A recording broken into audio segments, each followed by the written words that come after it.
Hello, dear listeners. How are you, and from which corner of the world are you watching us today? Today, we will talk about a secret that is rarely noticed in the race for goals. The topic of our conversation is the paradox of achievement: why relaxation leads to success faster than effort. What happens if we stop chasing and loosen our grip, even for a moment? We are taught that without effort, there are no results, but it is precisely this idea that needs to be tested. The secret is that relaxation changes the very logic of moving toward a result. Let me invite you to hear how this truth manifested itself at the very heart of our journey. From early childhood, the belief is instilled that only tension and constant pressure open the doors to success. We are taught, the tighter you clench your fist, the more securely you hold what you desire. Yet hidden in this familiar formula lies a paradox. When the grip becomes excessive, the result begins to slip away, like water between the fingers. Imagine a body trying desperately to stay afloat, distrusting the water beneath it. Muscles contract, breath becomes ragged, the heart pounds with anxiety. The stronger the effort, the greater the resistance. In this pattern, even the simplest motion feels like a battle, and every step forward turns into an exhausting struggle. This observation goes beyond the physical. The psyche, the mind, the emotional field, all obey this same law. When one becomes fixated on rigid control, thoughts fragment, plans collapse into pieces, and attention loses its wholeness. It begins to feel as though reality itself resists excessive force. Philosophers and sages, from Schopenhauer to Buddha, pointed toward this paradox. Schopenhauer wrote that desire itself is the source of suffering, because it compresses the inner world into a narrow frame of must. Buddha taught that clinging is the root of pain, for attachment to results destroys the freedom of the path. Even in the modern age, psychologists notice the same truth. Excessive stress paralyzes creativity, narrows perception, and blocks inspiration. And yet humanity continues to trust the old myth that the road to success can be burned through effort alone. But in reality, strain works differently.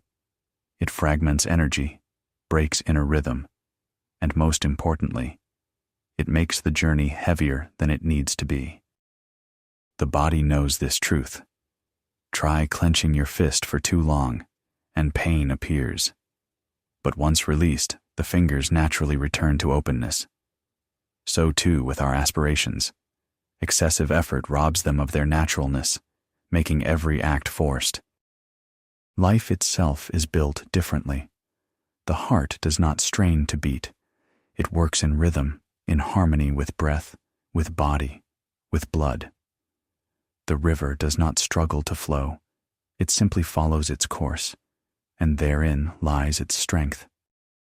Here arises the first revelation. Success is not the opposite of relaxation. It is not found in struggle, but in resonance with rhythm. True achievement appears where strain disappears, where only pure presence and clarity of step remain. This contradiction of effort becomes the first key to the paradox of achievement. Allow yourself to notice. When tension fades, the result does not vanish. On the contrary, it begins to appear on its own, as a reflection of inner balance. And so, before we move further, try listening to the silence between your thoughts. Within that pause lies a hint.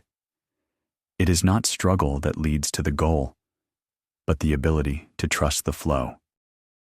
In this world, there is an image that explains the secret of success more clearly than any theory. It is the image of a river. Look closely at the movement of water. It is continuous, calm, and at the same time carries a force capable of moving stones, shaping shores, nourishing all living things around it. The river does not ask where it should flow, nor does it strain to carve its path. It simply follows its course, trusting the earth and gravity. Now imagine a person moving against the current. Every motion becomes a struggle. breath grows uneven, strength drains faster than the body can restore it. But the moment one turns and moves with the flow, everything changes.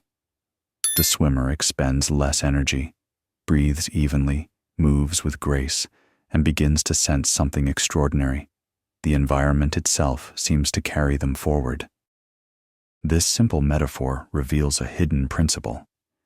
In life, as in water, resistance to the natural rhythm exhausts and disrupts balance. Trust in the process, however, creates a feeling of ease, as if the universe itself lends its hand.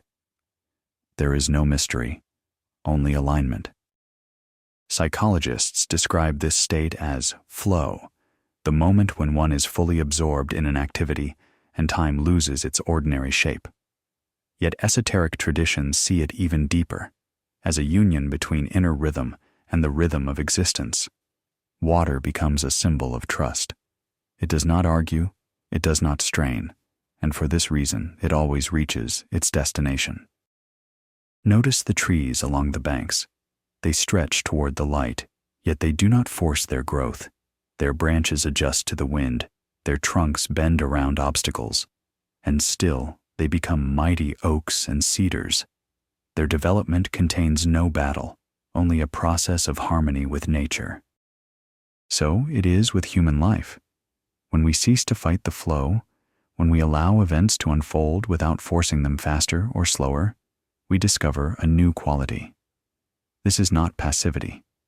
It is a deep understanding that trust in the world's rhythm brings greater results than endless resistance. The river teaches us something simple.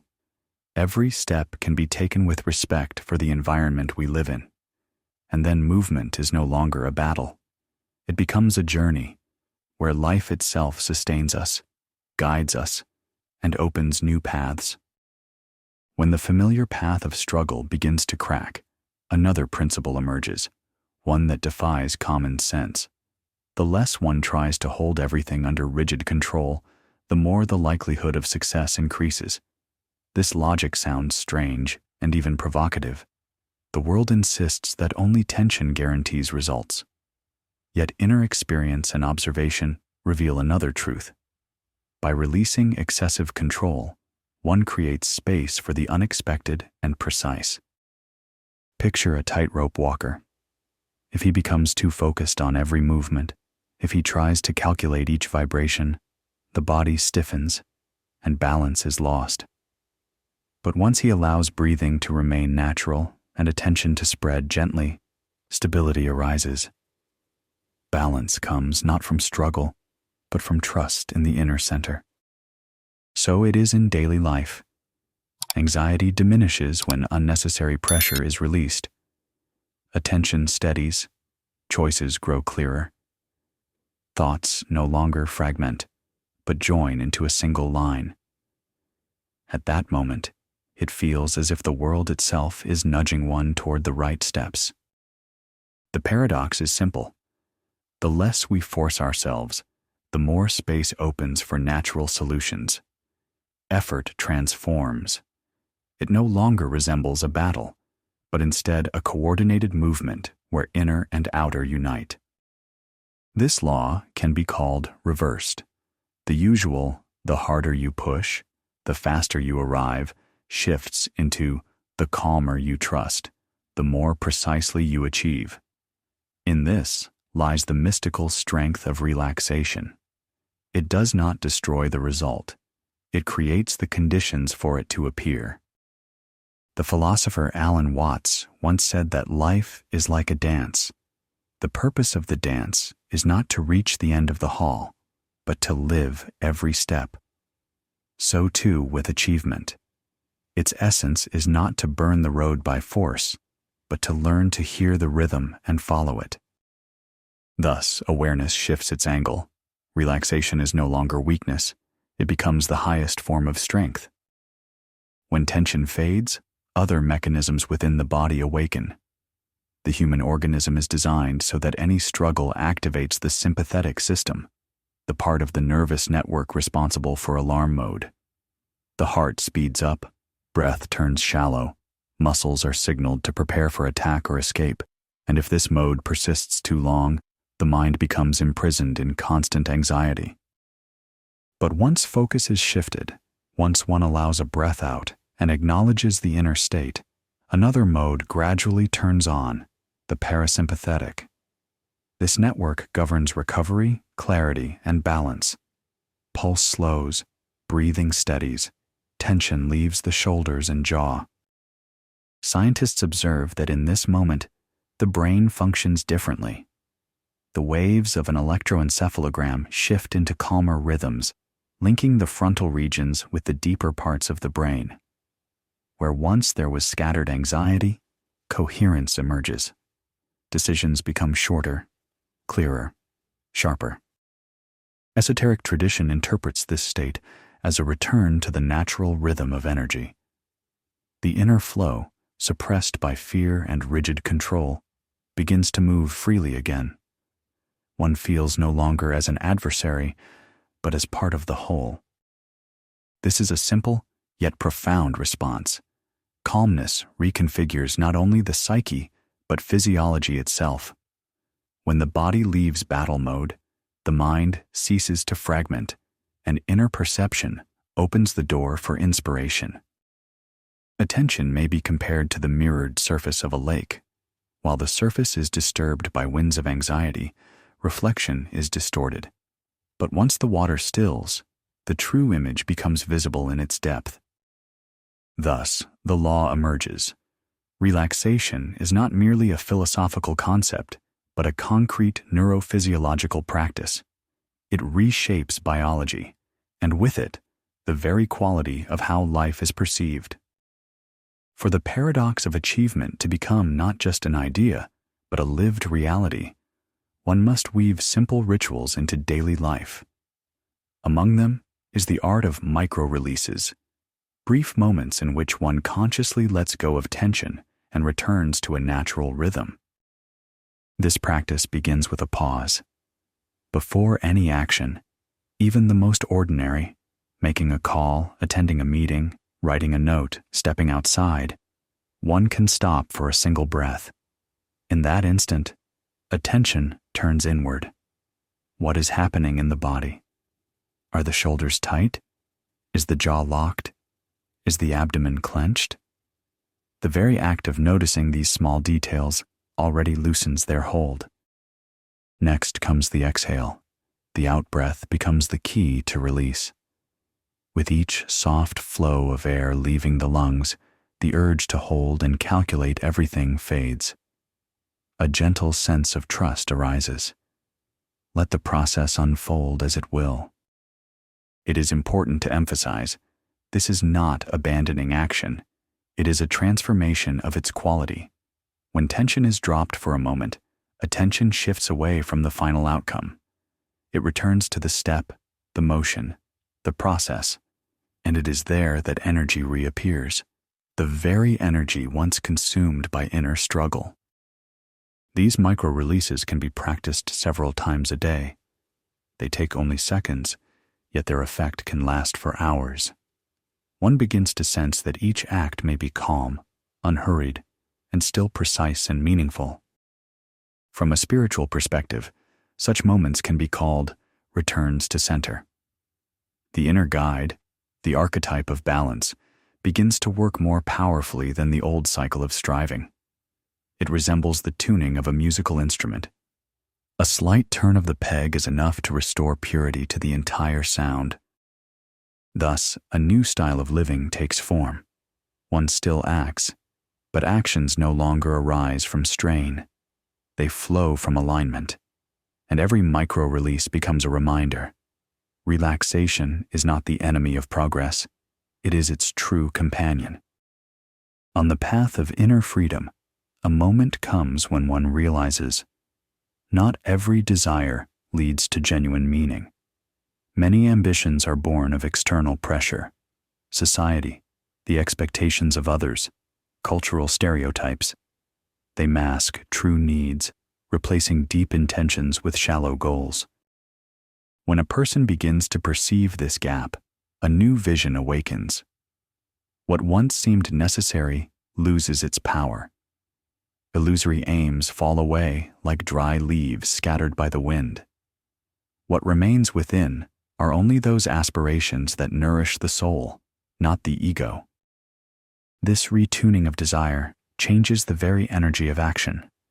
Superficial wants are always tinged with anxiety, as if something is pushing from behind. True needs, however, speak differently, less with a shout, more with quiet certainty. They do not demand battle, they call softly, like the voice of home. In esoteric terms, this is the movement from the lower archetype to the higher. The lower archetype traps us in cycles of wanting recognition, praise, or false security. The higher opens the field of authentic calling. Its voice is not always loud, yet it is steady, like the roots of a tree descending deep into the earth. The practice here is simple. Ask, does this desire arise from fear or from trust? From a need to prove or from a yearning to unfold? The answer is always felt in the body. False aims create contraction.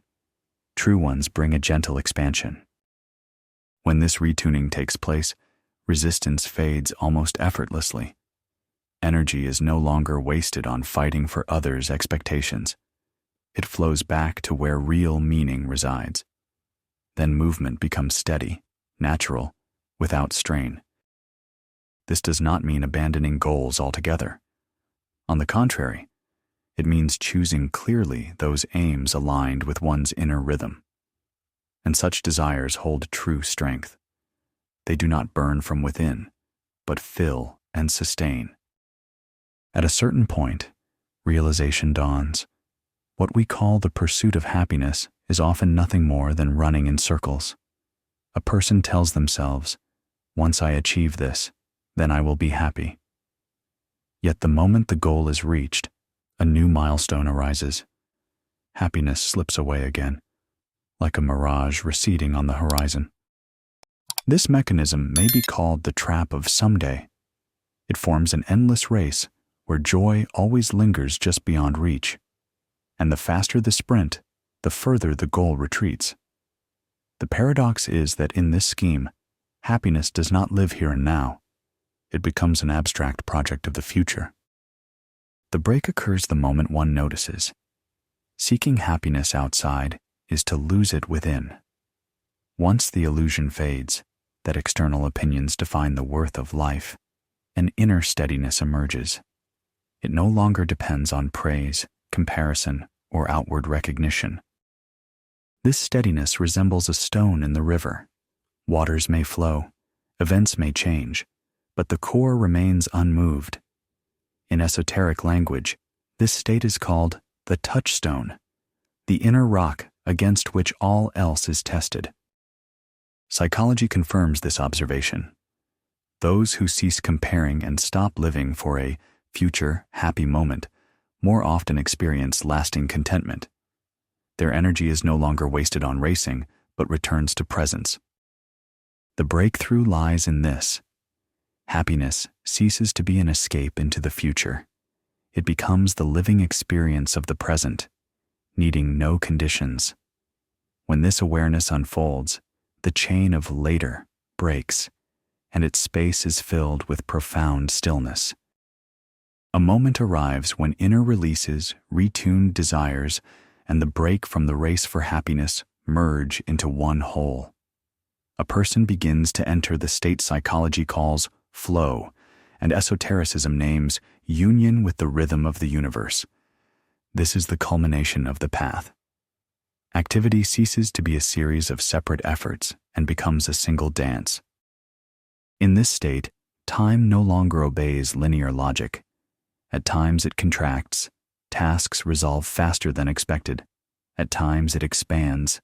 One action unfolds into countless nuances and feels like a world of its own.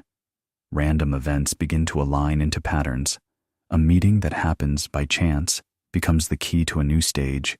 A word spoken casually turns into revelation. Entering the flow does not resemble ecstasy. It is more like deep agreement. There is no sense of struggle or victory, but a quiet certainty that everything is unfolding at the right rhythm. Doors that once needed to be forced now open on their own, sometimes even before you reach for the handle. The philosopher Napoleon Hill wrote that success comes to those who unite thought and action in clear focus. Flow does precisely this. It dissolves the boundary between intention and manifestation. Thought becomes movement, and movement becomes the expression of inner meaning. At this stage, unnecessary control disappears. One no longer thinks about how they appear to others, nor compares their steps to someone else's. Attention fully dissolves into the process, and with it comes a special lightness. Even the difficult is no longer an obstacle, but part of the dance. The climax of the paradox of achievement lies in this. Effort ceases to be heavy. It becomes the natural expression of inner rhythm.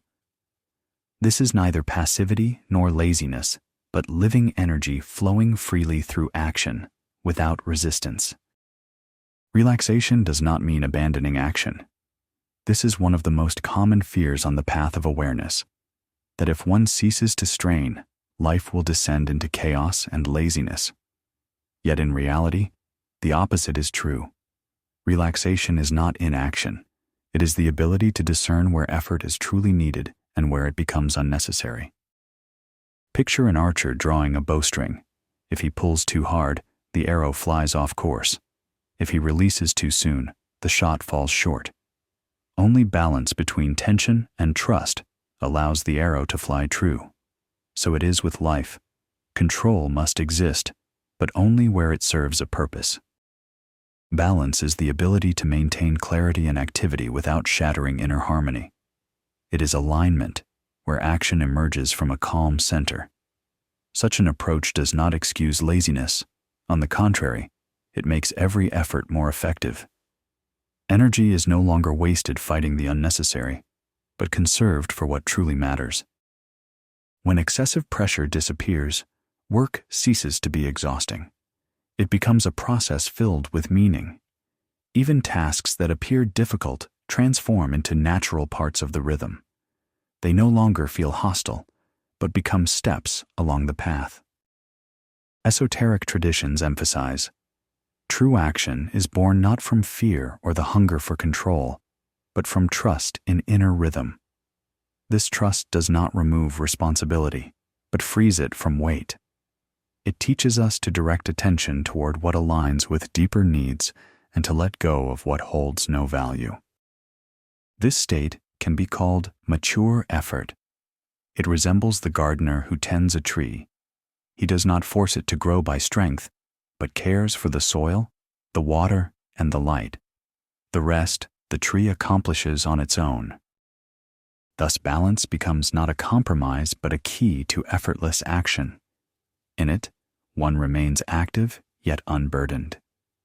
One walks the path without chasing. One builds without breaking themselves for the sake of the outcome.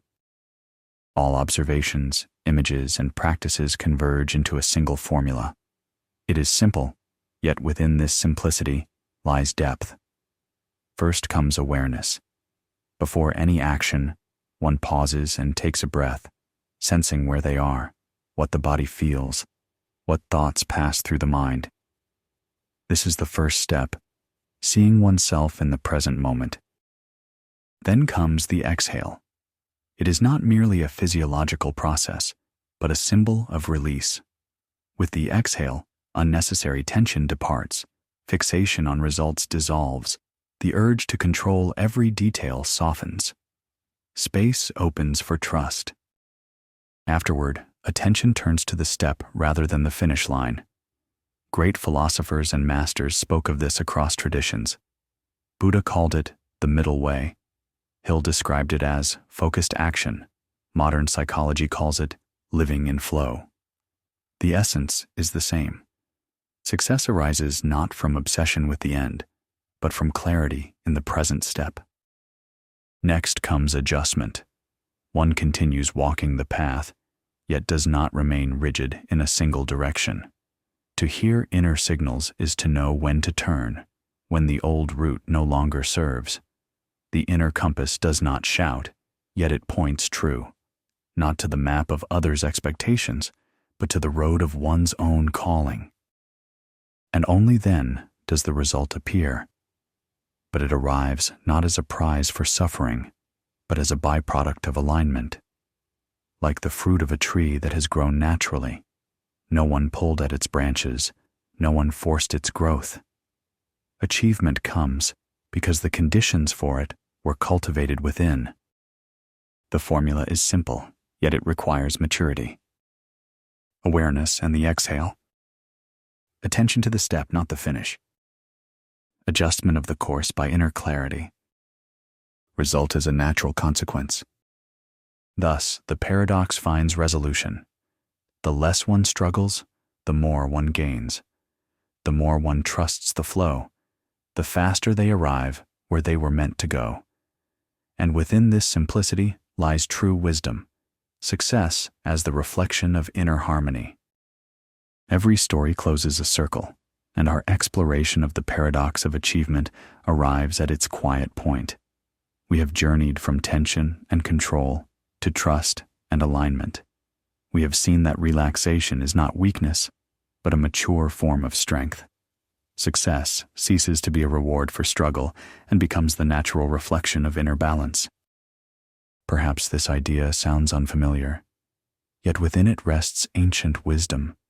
Humanity has always tried to subdue the world, without noticing that life itself sustains us when we cease resisting it. Like the river that flows without strain, like the tree that grows not by force, but by light and roots, so too does a person unfold when trusting the rhythm of being.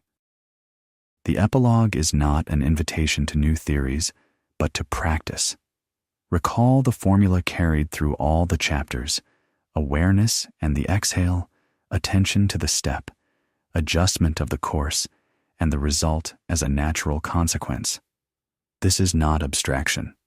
It is a practical way that can be woven into each day. The secret is that even the briefest moments of release can transform perception. In these pauses, you do not lose time. You gain it. You restore your ability to hear yourself, to see with clarity, to act with precision. And in this lies true strength. Let this story be not only reflection, but experience. The next time you feel yourself pulling the string too tightly, allow yourself to exhale. When the race grows too fast, slow down for just a moment. When doubts fill the space, listen to the silence between thoughts. And then perhaps you will notice, success was never outside of you. It always lived in your harmony with yourself. Thank you for walking this journey with me. Your attention itself is a form of alignment, because listening requires no less maturity than action. Now I would like to ask you, which images from this story resonated with you the most? Have you noticed in your own life moments when relaxation brought success faster than effort? Are you ready to try the practice of micro-releases today? Share your reflections in the comments. Every experience adds new shades to the shared picture we are painting together.